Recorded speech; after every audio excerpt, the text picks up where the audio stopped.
Vox Populi, Vox Dei, suara rakyat adalah suara Tuhan. Assalamualaikum warahmatullahi wabarakatuh. Shalom, Om Swastiastu, Namo Buddhaya, salam kebajikan, salam sejahtera untuk kita semua. Perkenalkan, kami dari tim Agusti Comti dengan anggota saya Arina Indayatun Halisa sebagai pembicara opening dan closing statement, Adila Anissa sebagai pembicara pro, dan Khofifah sebagai pembicara kontra.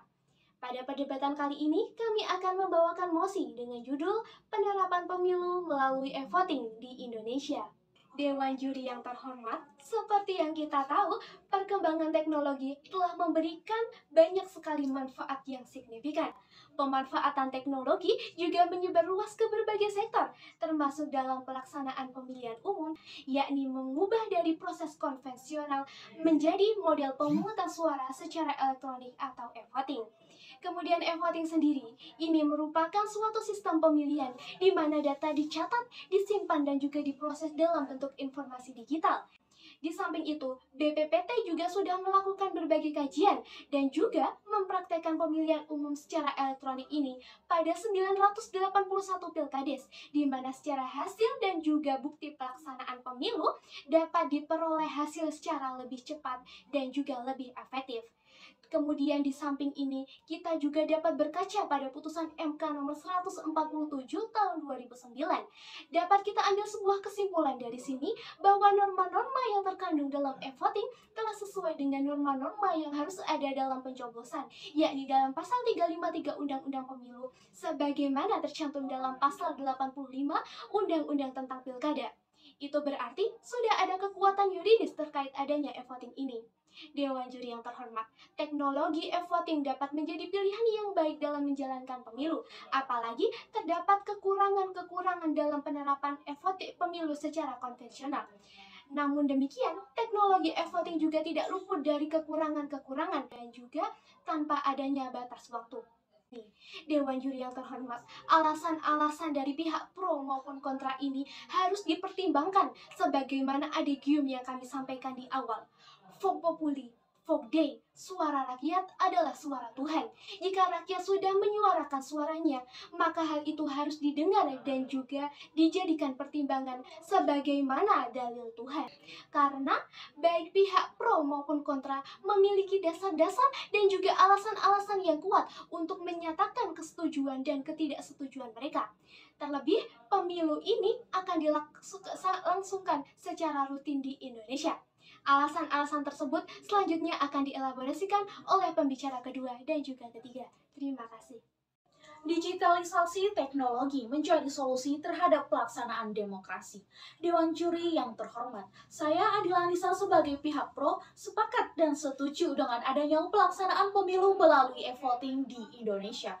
Hal ini saya sampaikan berdasarkan beberapa argumentasi. Yang pertama, e-voting pernah berhasil dilakukan di Indonesia. Di Indonesia, e-voting bukanlah suatu hal yang baru. E-voting sudah beberapa kali diterapkan namun masih dalam skala kecil. Yang pertama kali dan dianggap berhasil adalah dalam Pilkadus di Jembrana Bali tahun 2009. Selain itu, daerah lain yang juga mengaplikasikan e-voting antara lain Musirawas, Sumatera Selatan, Boyolali, Jawa Tengah, simulasi e-voting di Pandeglang, dan simulasi e-voting Pilkada yang digelar oleh KPU Bantaeng, Sulawesi Selatan, didampingi Universitas Hasanuddin dan Badan Pengkajian dan Penerapan Teknologi atau BPPT. Lalu, jika pemilihan melalui e-voting saja dapat dilakukan dalam pilkades, bahkan pilkada yang ruang lingkupnya masih menengah, maka hal ini tidak menutup kemungkinan jika e-voting dapat dilaksanakan dalam skala pemilu nasional. Menurut data dari AIC Project, sampai Januari 2010, ada 43 negara yang sudah bersentuhan dengan e-voting. Di antaranya ada 24 negara yang baru sampai pada tahap perencanaan e-voting, dan ada 4 negara yang memberhentikan e-voting.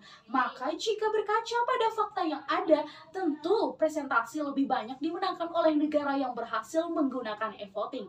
Kemudian memasuki argumentasi kedua kami mengenai regulasi dan kebijakan e-voting. Dewan juri yang terhormat, saat digunakannya e-voting dalam pemilu di Jembrana Bali, Pemda Jembrana mengajukan judicial review terhadap pasal 88 Undang-Undang Nomor 32 Tahun 2004 tentang pemerintah daerah ke Mahkamah Konstitusi pada akhir 2009. Permohonan tersebut terdaftar di MK dengan permohonan nomor nomor 147 PUU strip 7 strip 2009.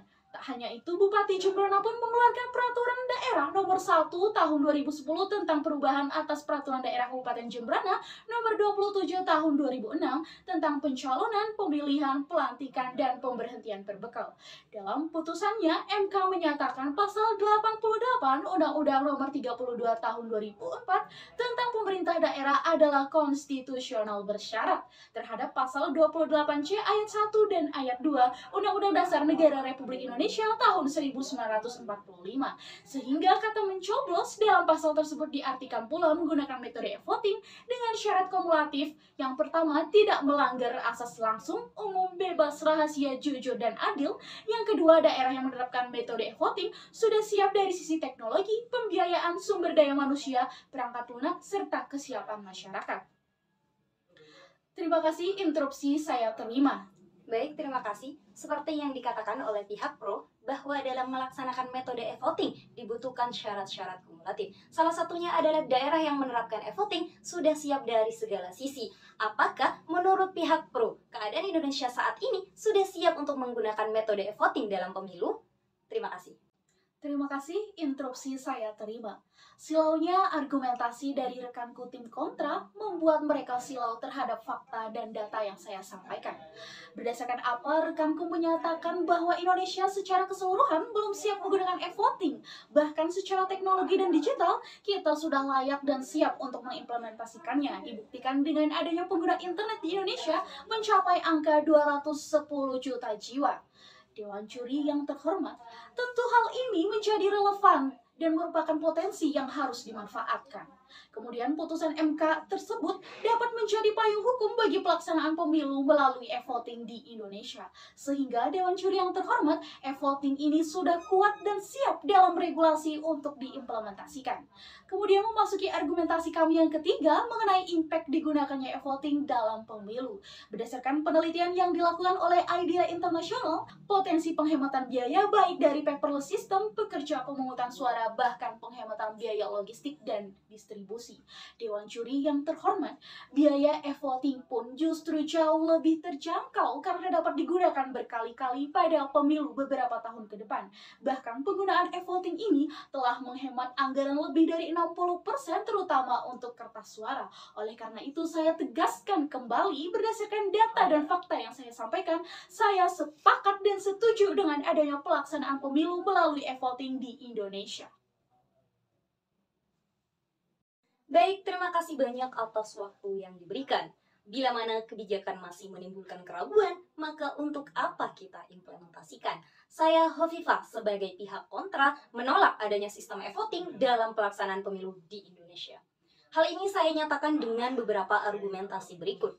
Dewan Juri yang saya hormati, memasuki argumentasi yang pertama, bahwa pemilu tidak sesederhana pilkades dan pilkada.